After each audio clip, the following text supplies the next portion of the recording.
entra al plano del debate político para ganar al personaje. Con la suficiente delicadeza y cuidado de fundamentar absolutamente todo lo que se ha dicho para que no aparezca como una creación extrahistórica y solamente como producto de un entusiasmo.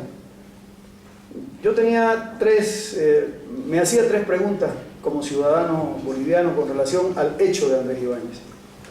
La primera es, ¿qué provocó, qué fue lo que generó este personaje que movilizó de la manera que lo hizo al Estado boliviano en ese momento para perseguirlo por lugares en los que no habían caminos?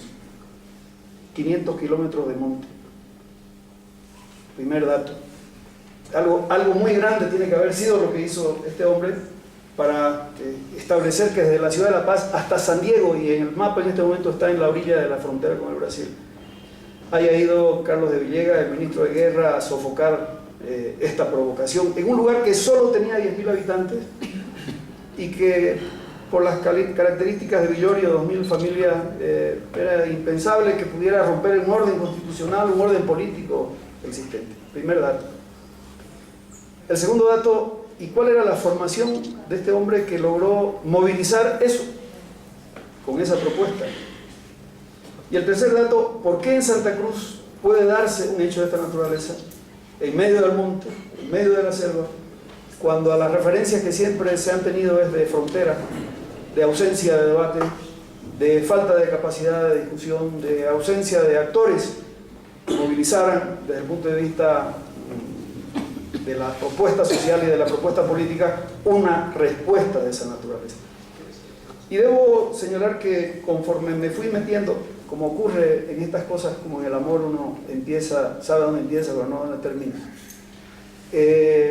Sobre el pedido que nos hizo la coordinación de las investigaciones, la tosudez y persistencia de Gonzalo, de hacerlo sobre la base de un texto que tuviera una cierta cantidad de páginas, pero si fuera posible acompañado de textos, de documentos no muy conocidos o que aportaran algunos otros elementos poco conocidos.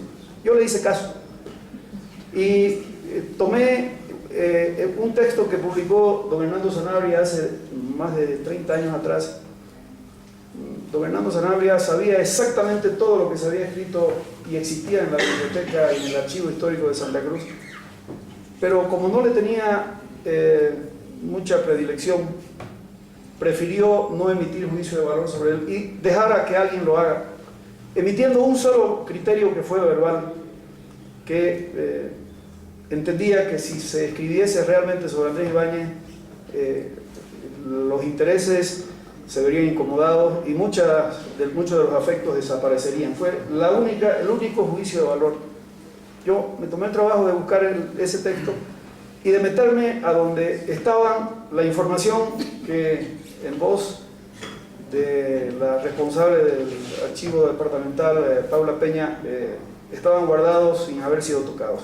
Y las cosas que fui encontrando fueron cuanto menos llamativas. Y de ahí salió el título, de alguna manera, para encontrarle respuesta a esas tres tesis. ¿Cuál el fundamento, la formación de este hombre? ¿Cuál la profundidad de la propuesta para generar la reacción del Estado? ¿Y por qué en la ciudad de Santa Cruz? En esa ciudad de 10.000 habitantes. En la Revolución Federal de Andrés Ibáñez había un coronel peruano, Tueros, derrotado de la batalla de Ingavi, que se había afincado en Santa Cruz y que era el comandante militar de la tropa federal igualitaria. Y había Manuel María Fabio, un derrotado de la guerra de la Triple Alianza, un paraguayo que además era médico, que era el jefe de policía a cargo de la conservación del orden. Y nuestro entrañable Salvador, en su texto, identifica la existencia de dos maestros artesanos y sindicalistas, para ponerlo en términos, Charlot, un francés, y Marchetti, un italiano, que eran los solidarizadores de las masas. La formación ideológica existente, además está dada por una relación accidental, se encuentra la lista de los libros de una biblioteca privada y la cantidad de libros que existían en 1871 en esta ciudad era extraordinaria. Y la cantidad de ventas de productos de tienda y de abarrote. El elemento rural está dado por una investigación que ha hecho Roxana Ibarnegaray, en el cual, producto del crecimiento de la capacidad productiva y de la demanda que había de lo que se producía en Santa Cruz, que era carne, era azúcar, algunos productos de la tierra, la forma de organización, que era la de haciendas, en la que el patrón tenía un conjunto de actores que inclusive se vendían como parte de la hacienda, que eran los criados, ya no abasteció para cumplir la capacidad productiva necesaria. Y Roxana Ibarnegaray descubre que se establece un sistema denominado por Lenín como Janque, que es la instauración del salario en las haciendas cruceñas, lo que lo liberaba del carácter de ser dependiente del servicio doméstico. Entonces, había una masa social, electoral, políticamente formada, tanto en la parte artesanal urbana como en la parte rural. Imposible entenderlo de otra manera desde el punto de vista del voto, en el que las posibilidades de hacer fraude en ese entonces eran muy pocas porque todos se conocían y se revisaban el voto. Y aquí es donde empieza mi provocación para encontrar que efectivamente Andrés Ibáñez ha sido utilizado o como federal o utilizado como igualitario. Igualitario para Lora, federal para los movimientos cívicos.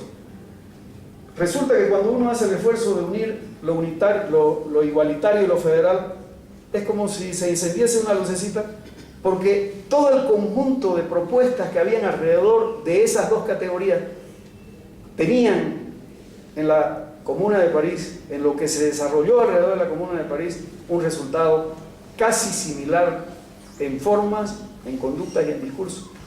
Con menos carga ideológica, no es el debate efectivamente entre Proudhon y Marx, pero que incorporaba este atrevimiento que yo he realizado de plantear la Comuna de Santa Cruz de la Sierra de 1876. Porque aquí aparecen las dudas o las preguntas.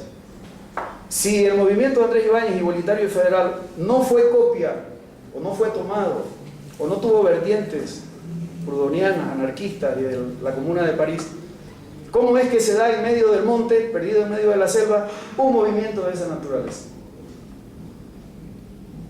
Y sigo con la reflexión. Y si sí tuvo influencia Proudhon, y sí tuvo la influencia de la Comuna de París, ¿cuáles fueron las bases para que pueda desarrollarse en ese sitio y no en otro?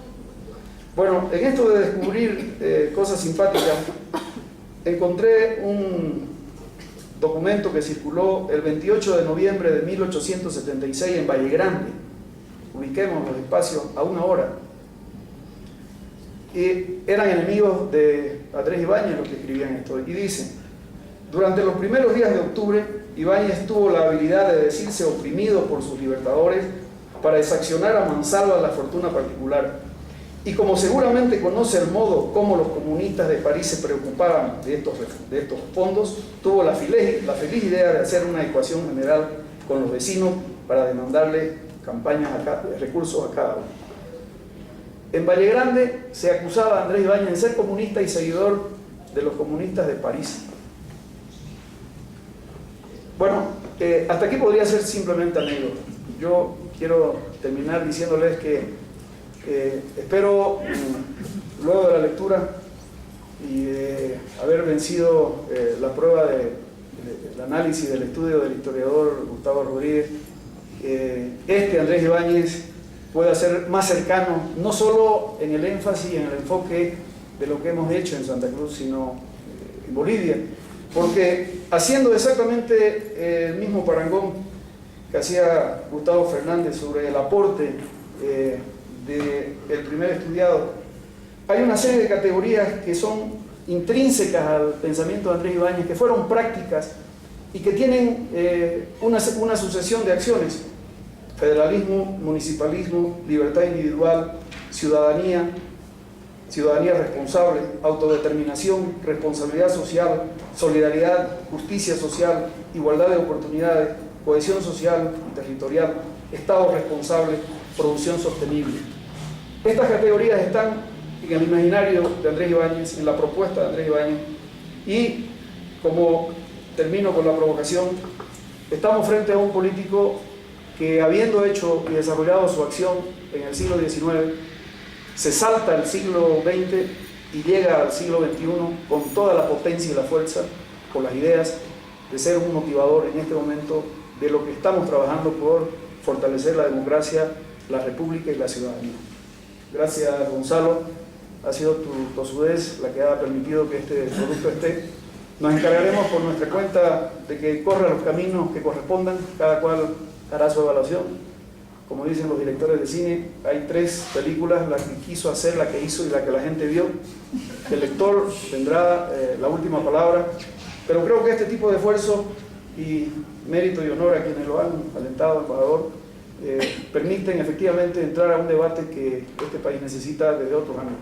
Gracias a todos ustedes por la presencia, gracias al presidente Mesa, gracias a parte de mi familia que están presentes, y ojalá puedan gozar con la lectura como yo gocé con haberlo escrito. Muchas gracias.